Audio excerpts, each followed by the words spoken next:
Hello everyone, welcome to my YouTube channel. आज हम Nuvama wealth के बारे में बात करने वाले हैं। सबसे पहले तो मैं डिस्क्लेमर दे दूं कि इस स्टॉक में पिछले 4-5 महीने से मैं इन्वेस्टेड हूं और मैं आज के दिन भी इस स्टॉक में पैसा डाल रहा हूं क्योंकि मुझे वैल्यूएशन बहुत रीज़नेबल नज़र आती है कंसिडरिंग ये कंपनी जो ग्रोथ दिखा रही है।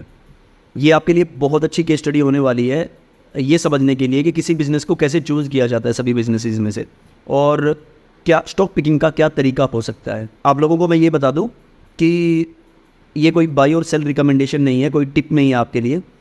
जब भी कोई स्टॉक खरीदो तो अपनी ड्यू डिलीजेंस करो और उसके बाद ही स्टॉक खरीदिए। मैं एक ग्रोथ इन्वेस्टर हूँ, यानी मेरा जो मेन रीज़न होता है ना किसी स्टॉक में इन्वेस्ट करने का, वो उसके ग्रोथ प्रोस्पेक्ट्स होते हैं कि अगले 2 साल में, 3 साल में, 4 साल में ये कंपनी कैसी ग्रोथ दिखाएगी, अपना प्रॉफिट कैसे इम्प्रूव करेगी। ऐसी कंपनीज में इन्वेस्ट करता हूँ मैं। देखिए, चीज़ को इस तरीके से समझिए कि सपोज कीजिए एक ऐसी कंपनी है, परफेक्ट कंपनी है, तो मार्केट उसको बहुत हाई पी दे रहा है, लेकिन उसमें स्कोप ऑफ ग्रोथ नहीं है, यानी स्कोप ऑफ इम्प्रूवमेंट नहीं है। तो उस कंपनी में हम पैसा बना पाएंगे क्या? जी नहीं, उस कंपनी में हम इतना पैसा नहीं बना पाएंगे। ऑन द कॉन्ट्ररी, अगर कोई ऐसी कंपनी है जिसके फंडामेंटल्स ठीक ठाक हैं लेकिन ग्रोथ पोटेंशियल बहुत अच्छी है, आज के दिन में वो कंपनी परफेक्ट नहीं है अपने पैरामीटर्स पे, लेकिन वो कंपनी अगले 2 साल में, 3 साल में अपने इन ग्रोथ पैरामीटर्स को बहुत ज़्यादा इंप्रूव कर लेगी, ऐसी कंपनी को मार्केट रिवार्ड करती है और शेयर प्राइस लगातार बढ़ता चला जाता है। इस तरीके की इन्वेस्टिंग को कहते हैं गार्प इन्वेस्टिंग, यानी growth at reasonable price investing. तो मैं उस तरीके का इन्वेस्टर हूँ और मैं आज आपको नुवामा के केस स्टडी के थ्रू आपको समझाने की कोशिश करूँगा कि ग्रोथ कैसे देखी जाती है किसी स्टॉक के अंदर, या कैसे एनालाइज की जाती है कि ये कंपनी अगले 3 साल में, 4 साल में अच्छा परफॉर्म कर सकती है। तो सबसे पहले जो सबसे बड़ा फैक्टर है कि मैं नुवामा में इन्वेस्ट कर रहा हूँ वो है इंडस्ट्रियल टेलमेंट्स। आज के दिन में वेल्थ मैनेजमेंट इंडस्ट्री बहुत अच्छा कर रही है, इंडस्ट्री 10-15% से ग्रो कर रही है। जितने भी सारे बड़े बड़े प्लेयर्स हैं वो क्लेम कर रहे हैं कि 20 से 25% के आसपास हम ग्रोथ दिखा देंगे। इन सब चीज़ों की बात मैंने अपनी पहली वेल्थ मैनेजमेंट की वीडियो में की थी, एक बार उस वीडियो को जाके जरूर देख लीजिएगा। तो जब इंडस्ट्री इतनी स्पीड से ग्रो कर रही है तो चांसेस होते हैं कि जो अच्छे प्लेयर हैं वो इंडस्ट्री एवरेज को बीट करेंगे। तो मैं एक्सपेक्ट कर रहा हूँ कि यहाँ पर नुवामा में 20 से 25% का एटलीस्ट रिटर्न दिखाएगी। ठीक है, सबसे बड़ा रीज़न तो ये हो गया। उसके बाद दूसरा जो सबसे बड़ा रीज़न है वो है ARR इनकम का। देखिए, राइट नाउ अगर आनंद राठी और 360 से अगर हम नुवामा को कंपेयर करते हैं तो इनका ARR रेवेन्यू सबसे कम है, ठीक है, लेकिन स्कोप ऑफ ग्रोथ भी सबसे ज़्यादा है। नुवामा की मैनेजमेंट हर कॉल में एक बात बोलती है कि हम अपनी ARR इनकम को बढ़ाने की कोशिश कर रहे हैं। अभी जो इनके अल्ट्रा HNI से इनका ARR आ रहा है वो सिर्फ 56% of the ultra HNI wealth है। ये कोशिश कर रहे हैं कि उसको लगातार बढ़ाते रहें। उसके बाद इनका जो एसेट मैनेजमेंट का बिजनेस है वो बिज़नेस इन्होंने अभी शुरू किया है। अब एसेट तो सिर्फ 7,000 करोड़ के हैं, तो इनको जब एसेट बढ़ने लग जाएंगे तो इनकी ARR इनकम लगातार बढ़ती चली जाएगी। कहने का मतलब ये है कि नुवामा में ARR इनकम बढ़ने के स्कोप बहुत ज़्यादा है। ऑन द कॉन्ट्ररी, अगर हम 360 की बात करते हैं तो उनकी ARR इनकम ऑलरेडी 76% है उनके टोटल रेवेन्यू पे, तो वो कितनी बढ़ जाएगी? 80 हो जाएगी, 85 हो जाएगी। लेकिन नुवामा की अगर 40% ARR इनकम है तो वो बढ़ के कितनी भी ज़्यादा हो सकती है ना? वो 60% भी हो सकती है, 70% भी हो सकती है, 80% भी हो सकती है। और जैसे जैसे ARR इनकम इनकी बढ़ेगी, मार्केट लाइक्स दैट, मार्केट इनको रिवार्ड करेगी इनकी PE री रेटिंग करके, ऐसी मेरी एक्सपेक्टेशन है। ठीक है, तो मैं उम्मीद कर रहा हूँ कि इनकी ARR इनकम जैसे जैसे बढ़ेगी इनकी स्टॉक का प्राइस भी लगातार बढ़ता चला जाएगा। उसके बाद इनकी जो ट्रांजैक्शनल इनकम है वो इनकम भी परसेंटेज ऑफ द रेवेन्यू के कम हो जाएगी क्योंकि ARR इनकम बढ़ गई, तो वो भी मार्केट को पसंद आएगा और मार्केट उसे भी रिवार्ड करेगी। I hope that is the case. ठीक है, उसके बाद हम बात करते हैं ऑपरेटिंग लेवरेज की। ऑपरेटिंग लेवरेज देखिए, इस कंपनी ने सारे खर्चे कर दिए अपने।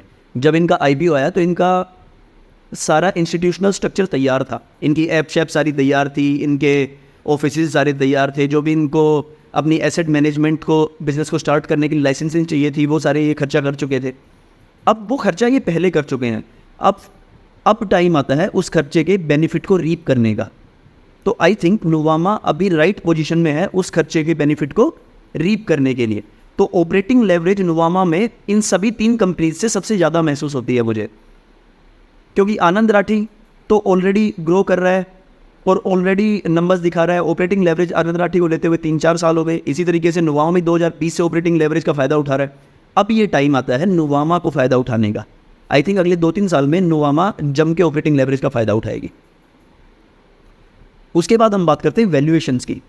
नोवामा 30 के पीई पे मिल रहा है, 360 45 के पीई पे मिल रहा है, और आनंद राठी 65 के पीई पे मिल रहा है, और ग्रोथ सब 25% के आसपास ही क्लेम कर रहे हैं।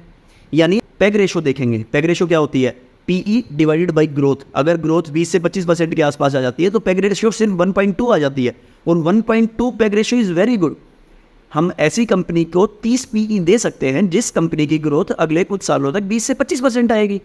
इसमें दिक्कत क्या है? और वैल्यूएशन पॉइंट ऑफ व्यू से भी मुझे पीई री रेटिंग के चांसेस सबसे ज़्यादा नोवामा में लगते हैं। नोवामा की हो सकता है आज 30 पीई है, और थोड़े दिन के बाद हो सकता है 45 हो जाए 360 के बराबर, या हो सकता है 50 भी हो जाए।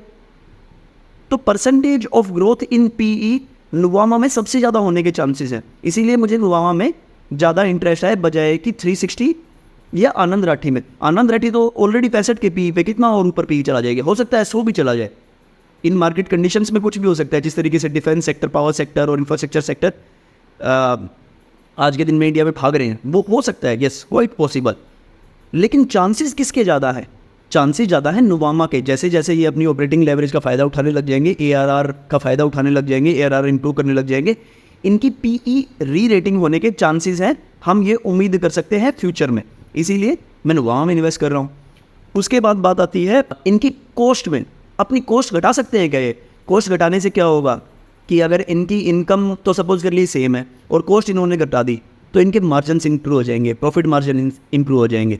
तो कॉस्ट कैसे घटा सकते हैं? देखिए, मैं 2024 के रिजल्ट्स की बात कर रहा हूँ, ठीक है। इनके कॉस्ट टू इनकम 65-66 के आसपास है, और कंपनी क्लेम कर रही है कि ऑपरेटिंग लेवरेज जब किक इन हो जाएगी तो इनकी जो कॉस्ट टू इनकम है वो घट के 60% के आसपास रह जाएगी, हो सकता है 58% भी रह जाए। तो आज के दिन में कॉस्ट में भी इंप्रूवमेंट आने के सबसे ज़्यादा चांस नोवामा में लगते हैं in comparison to Anand Rathi and 361। अच्छा, एक बात बताना भूल गया, कंपनी एसेट मैनेजमेंट का बिजनेस उन्होंने अभी अभी शुरू किया है, सारा खर्चा हो गया है। अभी इनके सिर्फ 7,000 करोड़ के आसपास एसेट्स हैं। इन्होंने प्राइवेट राउंड अभी रेज करना शुरू भी नहीं किया है, शायद इस क्वार्टर से, अगले क्वार्टर से ये शुरू करेंगे। तो भाई में इन्होंने नया ऑफिस खोला है अपना। तो जैसे ही इनका पैसा 20,000 करोड़ से फालतू बढ़ जाएगा एसेट मैनेजमेंट सेगमेंट में, तो कंपनी की फिक्स्ड कॉस्ट सेम रह जाएगी और ऑपरेटिंग लेवरेज बहुत स्पीड से इंक्रीज होगी, ठीक है। तो उस चीज़ के ऊपर भी हमको ध्यान लगा के रखना है। अब बात करते हैं टेक्निकल्स की। देखिए, टेक्निकली ये स्टॉक बहुत स्ट्रॉन्ग नज़र आ रहा है मुझे। 30 वीक EMA से लगातार ऊपर है, एक बार भी नीचे नहीं हुआ है।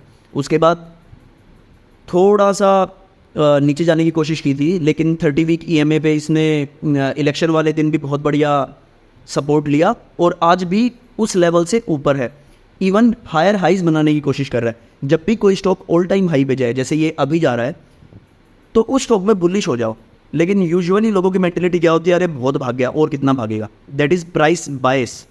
उस मेंटल बायस से बाहर निकलना है। बायसेस की मैं एक अलग से वीडियो बनाऊंगा कि कैसे कैसे बायसेस होते हैं लोगों के मन में जो उनको पैसा कमाने से रोक देते हैं।